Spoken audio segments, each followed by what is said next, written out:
gumamit ng baso o reusable container para sa mga inumin at eco bag o bayong para sa pamimili natin.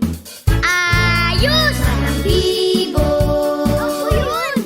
ng kalikasan Ako din! ay laging maaasahan. Batang bibo Batang bibo ako! ng kalikasan ay dapat